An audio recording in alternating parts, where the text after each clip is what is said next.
Bonjour et bienvenue dans Les Experts. Aujourd'hui, je reçois effectivement Philippe Chapeau. On va parler effectivement d'un magazine qui a de l'importance parce que justement, si vous êtes créateur de contenu, ça va vous intéresser. Il s'appelle Podcast Magazine. C'est le magazine du podcast et des acteurs du podcast. Bonjour Philippe Chapeau. Bonjour. Alors, peux-tu nous parler un peu de l'histoire? Pourquoi avoir créé effectivement et avoir décidé de lancer ce magazine? Podcast Magazine, c'est un peu la continuité naturelle de ce que nous faisons depuis maintenant plus de 20 ans, c'est-à-dire d'être en veille sur le secteur de la radio d'abord, de l'audio digital ensuite, et puis maintenant naturellement du podcast, puisque le podcast c'est bien entendu la même famille. Le podcast existe depuis plus de 20 ans en France avec un acteur pionnier qui est Arte Radio. Qu'on a suivi depuis le début, et nous, en tant qu'acteurs de l'industrie, on a créé nos premiers podcasts dès 2004, si je me rappelle, avec nos conférences qui étaient déjà disponibles en flux RSS. Donc, on a toujours été très intéressé par la technique et la technologie, et le flux RSS est un peu quelque chose que l'on savait qui allait se développer et qu'on suivait de près. Et puis petit à petit, le salon de la radio, la lettre pro de la radio, on parlait de plus en plus de podcasts. On sentait arriver un certain nombre d'acteurs au-delà d'Arte Radio. Donc en 2016, on a commencé à se dire tiens, il y a peut-être quelque chose qu'on peut commencer à imaginer en termes de publication. Donc on a lancé quelques années plus tard, dans le cadre du salon de la radio d'abord, un espace sur le podcast, et puis le Pod qui est arrivé en 2019, qui était un petit magazine de poche au format A6, et qui avait comme objectif déjà de faire de la curation, c'est-à-dire de choisir les meilleurs podcasts qui existaient dans certaines catégories, de les faire sélectionnés par des spécialistes de l'écoute du podcast aujourd'hui. Et donc, on a réuni ce qu'on appelait les podeurs, donc qui étaient nos rédacteurs pour le pod, et on faisait un petit magazine papier de entre 60 et 80 pages qu'on distribuait dans une trentaine de lieux à Paris d'abord, parce que le podcast était très parisien. Et ça a plutôt bien marché. On avait vraiment l'industrie nous suivait. Il y avait pas mal d'annonceurs et des marques qui se positionnaient.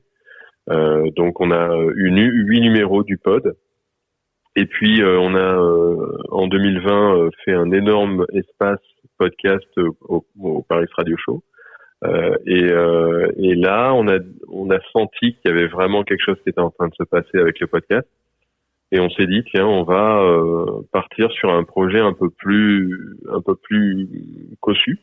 Parce que sur le format A6, on n'avait vraiment pas assez de place pour développer des entretiens, des témoignages, des méthodologies pour techniques, et puis on avait envie de faire un vrai magazine. Et donc on est parti sur Podcast Magazine. On a arrêté le pod, mais on a intégré le pod, donc la sélection de podcasts, à l'intérieur de Podcast Magazine. Donc les 50 dernières pages de Podcast Magazine, c'est un peu le pod, mais au format A4. On est passé d'un format A6 au format A4. Et ça donne beaucoup plus de visibilité aux podcasts que l'on choisit. Et aujourd'hui, on a une cinquantaine de rédacteurs et rédactrices qu'on appelle les cerveaux, puisqu'on a une communauté qu'on réunit sur une plateforme qui s'appelle Cool. C'est ool.podcastmagazine.fr, donc c'est la communauté des acteurs du podcast magazine, donc des lecteurs, des rédacteurs, et puis des podcasteurs aussi qui peuvent se présenter et après devenir rédacteurs s'ils le veulent. Et donc on en est à notre troisième numéro, et le troisième numéro va sortir pour le Paris Radio Show, et on a une cible qui est un peu atypique, puisque c'est un peu comme le podcast aujourd'hui, hein. Le podcast, il y a beaucoup d'auditeurs qui posent des questions. Est-ce qu'ils vont lancer leur podcast? Comment ils vont faire? Donc on a une cible d'auditeurs qui a peut-être envie de se lancer dans le podcast, ou du moins en savoir plus, qui est aficionados de podcasts, qui veut en savoir plus sur les podcasts qu'elle ou qu'il écoute. On a la cible des podcasteurs qui démarrent, la cible des podcasteurs qui sont déjà des podcasteurs professionnels, et puis on a les professionnels, bien entendu, de l'audio et de la radio qui s'intéressent aux podcasts, qui sont aussi nos lecteurs. Donc on a vraiment une cible très large, ce qui est assez atypique, ce qui est pas du tout bon en termes de marketing, mais qui représente bien pour nous ce qu'est le podcast aujourd'hui, la diversité du podcast, ce côté transversal aussi du podcast où on va vraiment avoir des formats. Il est très design, il est très joli. C'est plus un livre qu'un magazine. Il fait 196 pages, donc on a avec une belle couverture et un beau papier. C'est vraiment un objet qu'on peut garder sur son bureau, sur sa table basse chez soi. Et c'est fait pour aussi être consulté puisqu'il y a beaucoup d'articles de fond. Il y a des entretiens où on sait par exemple avec Guillaume Play, si certains connaissent Guillaume Play qui était chez Énergie et qui maintenant a lancé sa plateforme Legend, un grand entretien avec aussi savoir quel matériel il utilise, qu'est-ce qu'il écoute. Donc l'objectif de Podcast Magazine, c'est quand vous le lisez, c'est quelle est la place de l'audio aujourd'hui dans votre vie et comment le podcast prend une place. Voilà pourquoi nous avons lancé Podcast Magazine. Alors Philippe, c'est vrai que on pourrait se dire quand même c'est un sacré pari parce que au moment où on voit que la presse économique va mal, on voit que bon c'est les banques la plupart du temps, le Arkea par exemple qui a racheté beaucoup de presse locale, on voit que d'une certaine manière qu'ils sont sous la présidence et la dominance effectivement donc du domaine des affaires au niveau de la presse. On voit que aussi de plus en plus de journaux en ligne proposent des articles qui sont payants. Moi c'est un truc qui m'exaspère totalement parce que tu vas sur un article comme par exemple Ouest France, le Télégramme et etc. On te propose effectivement de suivre la suite du contenu en payant 1 euro. Je pense que c'est un mauvais modèle économique parce que justement on perd déjà le lecteur à la base et ensuite effectivement ce service premium on pourrait peut-être l'adopter différemment. Au niveau du prix, on va parler effectivement de la politique du prix et de la stratégie effectivement du prix de Podcast Magazine. Il coûte combien Podcast Magazine au numéro? Donc aujourd'hui, Podcast Magazine au numéro en version papier, il est à 14,90. Donc ça, c'est pour recevoir la version papier chez vous et pouvoir la garder. Ensuite, on a une version PDF qui est à 9,90 que vous pouvez télécharger. Et ensuite, on a des abonnements, ce qu'on appelle les abonnements web, où là, en fait, vous avez accès non seulement à l'ensemble des contenus des numéros passés. C'est-à-dire que là, tous les abonnés, le numéro 3 va sortir, ils vont avoir accès à tous les articles du numéro 3. Ils n'auront pas, bien sûr, accès à la version PDF puisque c'est un paiement supplémentaire ou à la version papier, c'est un paiement supplémentaire. Mais l'accès web, vous pouvez prendre un accès web pour 3 mois, pour 6 mois ou pour 1 an. Et là, vous avez accès aussi aux articles. Alors, je suis pas tout à fait d'accord avec le côté payant, non payant. Je pense que quand vous avez des journalistes qui travaillent à un contenu qui est exclusif, surtout de nos jours, et que vous l'écrivez vraiment, qui n'est pas écrit par de l'intelligence artificielle, je pense que ça mérite de prendre au moins un abonnement sur ce support si on y est intéressé. Et que c'est aujourd'hui le seul modèle qui puisse arriver à fonctionner quand on fait de la presse. Oui, je suis d'accord avec cette histoire effectivement de reconnaissance effectivement du travail par le contenu. Mais aujourd'hui, est-ce que vous êtes rentable au niveau de Podcast Magazine? Est-ce que le fait de mettre ce prix-là au numéro, est-ce que c'est rentable? Est-ce que ça paye effectivement les coûts de l'impression? Est-ce que ça paye les coûts de frais de fonctionnement? Est-ce que ça paye effectivement les rédacteurs justement? Est-ce que tu t'y retrouves? Ou est-ce que d'une certaine manière c'est encore un peu nébuleux? C'est encore en phase de test, on est dans l'A/B testing et puis on essaie de voir quoi. Alors quand on est au 3e numéro, je pense qu'on arrive à justement avoir trouvé une manière de fonctionner, mais le numéro 3 c'est aussi un accord avec les rédacteurs où certains sont OK pour être payés, d'autres pour faire ça en échange d'exemplaires de magazines ou de trouver des arrangements pour faire en sorte qu'on arrive à s'en sortir. Mais non, c'est pas simple. Le modèle économique est pas simple, notamment parce que le papier a augmenté considérablement quand on s'est lancé dans cette aventure où le papier a pris 100% et ensuite encore 50% quelques mois après. Là, le papier n'est pas forcément redescendu, il est resté à des niveaux assez importants. Donc, ce qui fait que entre le lancement qu'on avait imaginé et la sortie du numéro 1, il y a eu 150% d'augmentation. Et pourtant, on est resté sur les mêmes tarifs. Donc, on les a augmentés après en cours de route. Tout le monde a suivi. Et puis ensuite, j'ai demandé aussi, bien sûr, aux rédacteurs s'ils étaient OK pour nous accompagner sur le numéro 3, ce qu'ils ont fait. Donc là, maintenant, on est sur un modèle et on a trouvé aussi des solutions d'impression qui nous permettent d'éviter d'en faire de trop grandes quantités et donc de pouvoir réduire aussi le coût et d'arriver à rentrer tout le modèle économique dessus. Donc, je pense qu'à partir du numéro 4, on va commencer à pouvoir, en effet, être équilibré. Mais vous savez, c'est un peu comme tout projet ou toute société qui se lance. Je ne connais pas une entreprise qui, avant 3 ans, peut commencer à nouer avec un équilibre. Donc, voilà, c'est logique et encore une fois, c'est plutôt même assez bien de pouvoir arriver à tenir un 3e numéro et d'imaginer un 4e. Alors, à la sortie de l'imprimerie, justement, vous sortez combien de numéros ? Il y a combien d'exemplaires, effectivement, qui sont disponibles ? Et est-ce que tu envisages peut-être de passer par les messageries de presse, c'est-à-dire, effectivement, de retrouver Podcast Magazine dans les maisons de presse, dans les détaillants, etc. Est-ce que ça serait pas aussi une autre façon de pouvoir travailler la diffusion ? Quand on sait que dans les messageries de presse, vous avez 70% qui part au pilori, moi, ça m'a un peu hérissé le poil, hein. Puisque tous les invendus sont brûlés. Je vous avoue que moi, ça m'a un peu démotivé d'aller dans les kiosques, de savoir que en moyenne, vous avez 30% de ventes qui sont réalisées en kiosque. Dans toutes il y en a quelques-uns qui sont un peu au-delà de 30%, mais c'est très rare. En général, c'est même en dessous de 30%.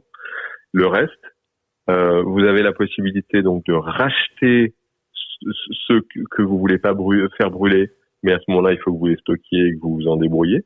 Ou alors, ça part et c'est brûlé. Et en plus, on vous demande de payer une taxe parce que ils sont brûlés.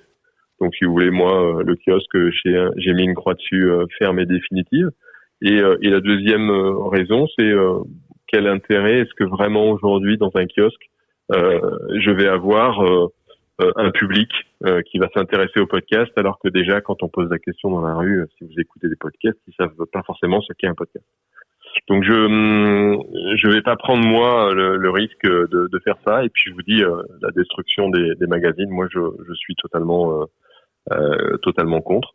Donc, on n'ira pas en kiosque, quoi qu'il arrive. Les gens qui veulent découvrir Podcast Magazine le feront de la manière bouche à oreille, naturelle, ceux qui aiment, ceux qui voient, ceux qui partagent. On a arrêté d'ailleurs aussi de communiquer sur les réseaux sociaux parce que on trouve que tout le monde fait sa promotion sur les réseaux sociaux et que si les gens aiment Podcast Magazine, eh ben c'est par le bouche à oreille et par le partage. S'ils ont envie de le faire, que ça marchera. Mais nous, on va pas aller imposer les gens le fait que regardez mon magazine, il est tout beau, il est tout propre. Je pense qu'on est au 3e numéro. Si certains apprécient, ils sauront le partager, ils sauront en faire la promotion.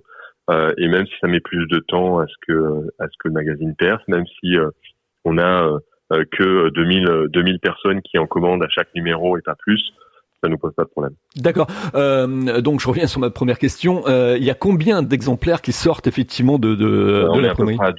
On est à peu près à 2000 par numéro. 2000 par numéro. Il est imprimé en France, ce magazine, ou pas ? Oui, c'est toujours imprimé en France. On a réussi à garder l'impression en France et tout en baissant les coûts. D'accord. Au niveau effectivement de ces rédacteurs, ils viennent d'où ? Ce sont des journalistes en fait confirmés, des journalistes de terrain avec des cartes de presse, ou ce sont effectivement des pigistes, ce sont simplement des podcasteurs, des gens qui ont la passion effectivement de la création de contenu. Comment on peut les définir ? On peut les définir comme ça, comme des passionnés et des amoureux de l'audio qui ont une appétence pour la rédaction, qui ont envie de partager des choses sous un format qui n'est pas protocolaire. Et c'est un peu ça que je veux dans le magazine aussi, c'est-à-dire il y a une disparité dans les rédactions. Vous allez trouver des formats inclusifs avec d'autres qui ne le sont pas. Donc c'est encore une fois l'objectif du magazine, c'est d'être l'image du podcast natif aujourd'hui. Et comment le faire si ce n'est en ayant cette diversité et donc les cartes de presse. Moi, je veux bien. Enfin, vous savez, ça fait 20 ans que j'ai une société d'édition. J'ai pas ma carte de presse. J'écris des articles tous les jours et est-ce que je suis moins bon que n'importe quel journaliste? Non, je pense qu'il n'y a pas de carte de presse ou de règles à avoir. Pour moi, c'est vous faites une proposition de sujet, vous l'anglais, vous faites le papier. Ça m'arrive de réajuster, ça m'est arrivé 2-3 fois, mais en général, ceux qui ont envie de partager leur expertise et leur expérience, c'est toujours assez convaincant et assez engageant. Et puis après, on a aussi des rédacteurs qui rédigent dans chaque numéro. Et qui sont très réguliers, qui ont envie. Et ça, c'est vrai que c'est aussi appréciable de savoir qu'on a un groupe qui s'est créé autour de Podcast Magazine. Oui, non, mais je suis d'accord avec toi sur l'histoire, effectivement, de la légitimité de la carte de presse, être journaliste, effectivement, faire des écoles, etc. Je pense que ce qui est important, c'est d'avoir l'intention de bien faire les choses, de vouloir informer les gens et de parler d'un sujet, effectivement, qu'on connaît bien, c'est-à-dire d'avoir une capitalisation, effectivement, d'expertise. Non, mais heureusement qu'on n'a pas... et c'est un peu le problème de la radio, hein. La radio aujourd'hui, on a des gens qui sont passés tous par les mêmes écoles et qui sont formatés à la même manière de parler. C'est infernal. C'est pour ça que les gens aiment le podcast aujourd'hui, parce que le podcast, les gens n'ont pas fait d'école. Donc je dis pas qu'il faut pas faire d'école. Je dis simplement que l'école formate et que le naturel, souvent, est bien mieux que la manière dont on peut apprendre dans une école. Donc, que les écoles devraient peut-être maintenant changer à leur fusil d'épaule et partir sur le côté un peu plus naturel. Et pareil dans la rédaction. Quand je parle d'école, c'est pas que radio, hein, école de journalisme, de presse et même de télévision.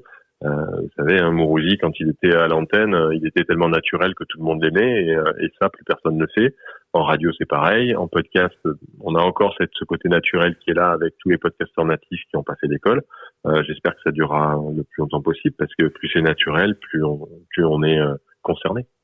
Tout à fait. Et puis dans le podcast, on s'adresse à une personne, on a un persona. À la radio, on s'adresse effectivement à une franche population, c'est-à-dire effectivement un grand nombre de personnes, ce qui différencie aussi la radio, le côté personnalisation effectivement du message qu'on adresse effectivement à une audience cible par le podcast. Il y a un côté un peu amical. On parle à quelqu'un, il y a une proximité, il y a une empathie effectivement qui se met en place quand on fait du podcast ou de la création de contenu audio ou vidéo d'ailleurs. Donc c'est vrai que c'est totalement différent que d'être derrière un micro et puis de s'adresser à une audience un peu plus large à la radio. J'aimerais qu'on aborde également la partie publicitaire, donc qui est la ressource aussi de vie d'un magazine dans Podcast Magazine. Comment tu fais ou comment tu as fait ou comment tu continues de faire pour pouvoir convaincre effectivement tes annonceurs à vouloir effectivement faire de la publicité à l'intérieur de Podcast Magazine? D'abord, il y a pas beaucoup d'annonceurs. On n'est pas forcément sur un modèle avec beaucoup d'annonceurs. On a des acteurs qui sont intéressés parce qu'on a une cible de gens qui sont des créateurs de contenu audio. Donc, on va avoir des marques de micros ou des acteurs, par exemple, qui louent des studios et aussi des studios de production qui mettent en avant leur propre production de podcast. Donc, on reste quand même dans une cible très très très proche de l'univers des podcasts et on n'accepterait pas de la publicité je sais pas, pour Evian ou pour sauf s'ils font un podcast à la rigueur et qu'ils veulent mettre en avant leur podcast, mais ce sera la seule exigence. Donc aujourd'hui, le modèle économique du podcast magazine, il n'est pas forcément basé sur la publicité, hein. Il est basé sur plutôt la communauté qui commande l'exemplaire papier. Et la publicité nous permet d'avoir un complément, mais honnêtement, là où on imaginait que la publicité allait exploser quand on a lancé Podcast Magazine, c'est très compliqué d'arriver à trouver des annonceurs aujourd'hui qui se positionnent sur le papier. Ils sont tous sur le digital et le papier, ils ont un peu freiné aujourd'hui, à part sur des magazines qui font encore des centaines de milliers d'exemplaires et qui sont diffusés dans les kiosques. Mais là, nous, on a absolument pas les moyens. Alors, ce qui veut pas dire qu'on ne les aura peut-être pas un jour, hein. Et je pense que il y a un potentiel de développement qui est très important. Et puis après, vous savez, on est une petite structure. On n'a pas forcément non plus la force commerciale qu'il faut pour arriver à aller chercher des gros annonceurs. Peut-être qu'un jour on l'aura, et si on l'a, c'est beaucoup plus facile, hein, quand on a une force commerciale avec une régie qui sait à quelle porte aller taper pour avoir des budgets de grosses marques. Ça change obligatoirement après le modèle. Nous, vous savez, on est des artisans aujourd'hui, et c'est comme ça qu'on aime le faire. Si ça se développe bien et qu'on arrive à trouver des modèles pour se déployer, et que surtout l'industrie du podcast s'initialise, parce qu'aujourd'hui l'industrie du podcast, elle est quand même très fermée, et il y a quand même très peu de gens qui savent ce qu'est le podcast, et le modèle économique est quand même encore très très précaire. Je pense qu'il y a un vrai potentiel de développement, mais il faut aller, comme je vous le dis, hein, c'est étape par étape. Une société, ça se monte pas, et un projet, une marque, ça se lance pas en quelques années. C'est sur la durée qu'on voit, et c'est surtout la capacité à tenir, à rester debout, et à faire en sorte de montrer que on a une capacité de résilience. Donc c'est ce qu'on essaye de faire, et on est content que le numéro 3 sorte pour le salon. Il est imprimé, ça y est. J'ai eu l'imprimeur hier. Il arrivera comme prévu le 31 janvier. Vous écoutez les experts avec Philippe Chapeau, donc qui est le directeur de publication, on peut dire ça, hein, le directeur de publication, un peu la personne qui a créé et qui a mis en place effectivement ce magazine à destination effectivement du podcast et des créateurs de contenu. Aujourd'hui, quelle est la répartition, Philippe, des ventes entre la partie donc papier, donc les gens qui s'abonnent au niveau du papier, et ceux effectivement qui achètent ou qui s'abonnent peut-être aussi au niveau de la partie numérique? Alors on est à peu près sur du 10 40 50. C'est-à-dire 10 PDF, 40 abonnements web et 50 abonnements papier. Ah oui, donc il n'y a pas une grosse différence entre le papier et puis le digital, quoi. Non, on a une bonne partie qui en fait préfère avoir l'abonnement web. Il y a beaucoup prennent les deux, papier et web. D'accord. Ça leur permet en fait de pouvoir aussi avoir les articles au long cours, puisqu'on a des articles qu'on n'a pas sur la version papier sur le site web. D'accord. Alors moi, je vais faire un petit peu ma position d'expérience client, parce que j'ai acheté le premier numéro de Podcast Magazine. Il faut quand même que je vous le dise, chers auditeurs. Et en fait, j'ai beaucoup apprécié ce magazine. Je vais vous dire pourquoi. Parce que en fait, on apprend des choses, on découvre des gens. Et moi, ce que j'aime, pourquoi je fais des interviews, parce que justement, j'aime aller à la rencontre des gens. J'aime rentrer dans leur univers et comprendre effectivement pourquoi ils ont réalisé et pourquoi ils vont dans telle ou telle direction. Et on a effectivement ce côté-là, donc d'empathie avec les gens dans Podcast Magazine. On on a la partie technique aussi, comme l'expliquait Philippe à l'instant même, c'est-à-dire qu'on sait à peu près quels sont les différents moyens, les différents outils qui permettent effectivement de gagner du temps ou peut-être de mieux faire les choses au niveau technique avec son podcast quand on fait de la création de contenu. Et on a aussi, je dirais, peut-être une vision aussi de gens qui s'expriment sur comment ils perçoivent effectivement donc l'industrie ou l'écosystème effectivement du podcast. Et ça, c'est quelque chose de très très riche qui m'a beaucoup touché. Alors j'ai en étant honnête et transparent avec vous tous et toutes qui m'écoutez, j'ai pas acheté le 2, j'ai pas acheté le 3 encore. Bon, je vais rattraper le temps bien évidemment. Par contre, entre-temps, j'ai reçu un hors-série qui parlait effectivement de l'aspect du son, avec des interviews d'habillage, etc. Sur le son, j'ai vraiment beaucoup aimé. Je crois qu'il y en a un autre, Philippe, qui arrive effectivement sur la monétisation, hein. Ouais, sur la production de podcasts et la monétisation avec le point, avec toutes les boîtes de production et les acteurs de la radio quelle est leur position sur le podcast natif. Alors, c'est vrai que donc, moi je pense que l'essai il est transformé avec ce magazine. Maintenant que je me pose des questions, je me dis tiens, dans le modèle économique, est-ce que vous voulez pas aussi créer une sorte de podcast, créer un lien en fait justement entre podcast magazine et puis une sorte de média audio. Alors bon, tu me diras, il y a quand même le podcastologue qui tient une place aussi très importante maintenant, avec effectivement des abonnements, des gens qui se sont inscrits, qui suivent un peu l'actualité de ce que vous faites à trois sur l'actualité technique, de contenu, l'actualité aussi évolutive, l'actualité de la vision des créateurs de contenu. Mais est-ce que vous avez pas, ou est-ce que tu aurais pas derrière la tête de nous préparer un podcast sur le podcast magazine? Après, c'est toujours la difficulté de ça, c'est simplement mieux vaut peu faire mais bien que trop faire et mal. Et donc, je pense qu'aujourd'hui, on a le podcastologue qui est en place, qu'on a créé, on a eu l'idée ensemble au Paris Podcast Festival avec Bruno et Stéphane.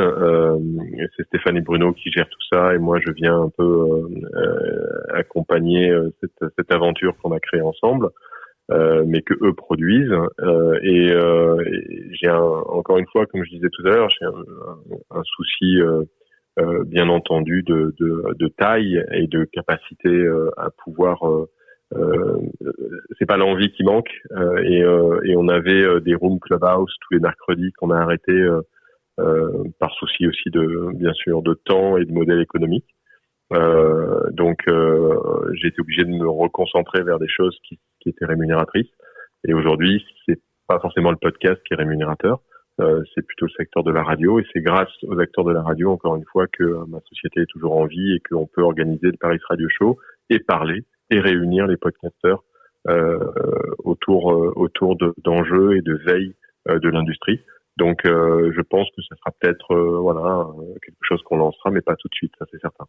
Oui, parce que c'est vrai que si on se projette un peu, et je pense que les gens ont un peu l'idée aussi, en se disant bah tiens, il a quand même le volant d'inertie, quoi. Il y a les activités derrière, il y a les rédacteurs, donc il y a toute la matière pour pouvoir effectivement créer quelque chose et la mettre en place. Mais bon, oui. on va suivre. Ils ont tous besoin d'être rémunérés aussi, et oui. Ce que je comprends. Ouais, tout à fait. Que le temps c'est de l'argent, et malheureusement, on est tous tributaires de cette obligation, parce que tous les podcasteurs ont aussi une activité à côté s'ils veulent arriver à s'en sortir. Et que c'est extrêmement chronophage de créer un podcast, surtout un podcast, même si c'est un podcast de conversation enregistré, qu'il n'y a pas beaucoup de montage à faire derrière. Si on veut vraiment faire quelque chose de bien, c'est chronophage, faut le préparer, faut s'en occuper, et c'est pas aujourd'hui suffisamment rémunérateur. Donc le modèle économique aujourd'hui du podcast, c'est vraiment pas simple.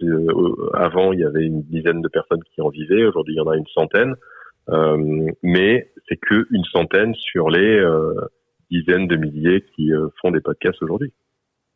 Oui, et puis bon, il y a aussi une donnée avec les datas. On voit que d'une certaine manière que bon, par rapport aux États-Unis, au Canada et d'autres pays, on voit qu'on en est encore, comme tu le disais très justement, on en est qu'à l'émergence, on en est que à l'état des pionniers en France. Et quand on sait que d'une certaine manière que par rapport aux States, il faut quand même compter entre 5 et 6 ans, voire effectivement plus pour qu'on adopte, je dirais effectivement réellement la tendance. On en est qu'au début. Donc à mon avis, les choses vont évoluer. En tout cas, Podcast Magazine est un podcast un magazine qui parle du podcast de référence. Et je pense que d'une certaine manière, vous pouvez vous y intéresser. Vous pouvez aller voir donc le site. Tu peux rappeler l'adresse du site, Philippe?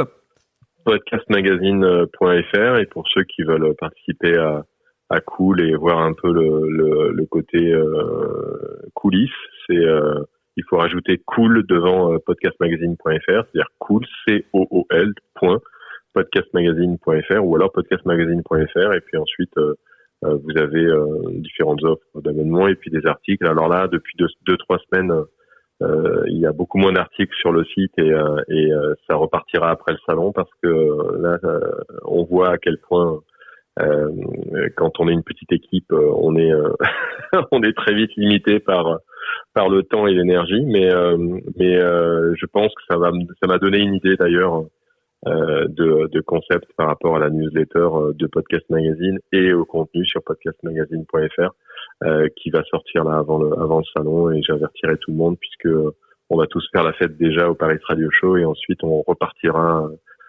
avec un nouveau projet de podcastmagazine.fr et le numéro 4 à partir de février. Donc j'espère que beaucoup de gens se sentiront concernés et puis commanderont le magazine et viendront au salon pour se rencontrer et networker.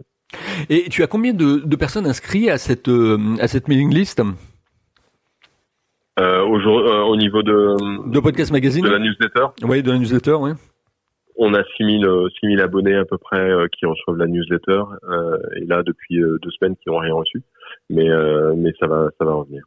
D'accord, ok. Bon ben, en tout cas, je pense qu'on a fait le point. Au niveau du contenu, hein, là aussi, je voulais faire un petit point rapide sur un peu des rédacteurs justement que je connais un peu en suivant un peu leur proposition et leur force de proposition sur les réseaux sociaux, comme par exemple Yann Harris, hein, qui est un producteur et qui a fait un excellent papier sur l'IA justement. Je crois que c'était dans le hors-série, hein, si ma mémoire est bonne. Alors, il a fait un papier dans leur série, il a fait un papier dans Podcast Magazine numéro 2 aussi. Ah oui, comme je l'ai pas vu. Mais pour ça, faut l'acheter. Ah bah oui. Voilà, mais ça va être fait. Et donc, ouais. Je vous invite à découvrir ce magazine. Il s'appelle Podcast Magazine.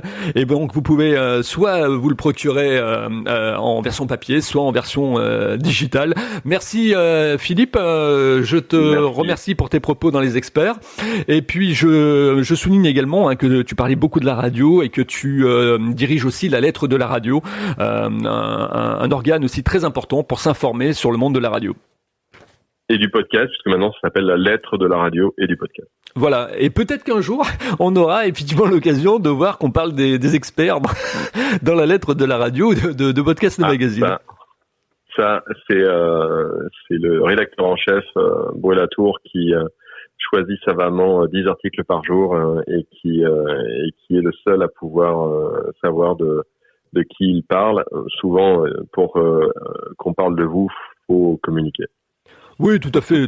Mais bon, disons que à force, si tu veux, c'est vrai que c'est intéressant de parler un peu de ce qui se fait. Moi, pour ma part, j'écoute beaucoup de podcasts, énormément de podcasts, et je trouve que il y a de plus en plus de gens qui sont ingénieux, qui sont riches dans le partage, dans la connaissance, qui donnent, parce que bien souvent on se dit tiens, je veux pas trop parler de mon métier, je veux pas trop parler effectivement des techniques que je connais, etc. parce que j'ai peur qu'on me les pique, etc.